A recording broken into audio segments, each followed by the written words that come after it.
Na xuntanza que imos manter hoxe co presidente da Xunta trasladaremos a proposta do BNG de que é necesario acompañar o plan de desconfinamento dun plan económico.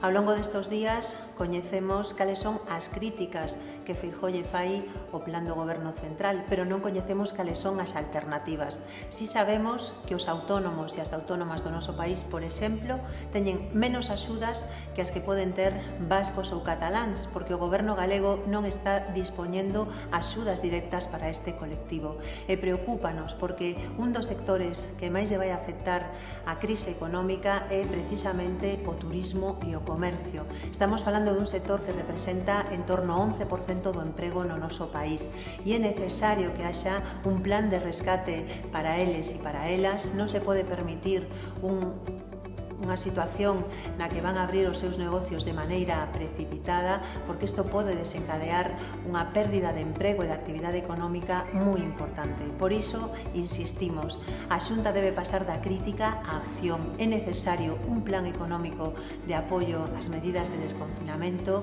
que evite que sectores como, por exemplo, o sector turismo quede arrasado por unha crise económica que sabemos que vai ter unha incidencia moi forte no noso país.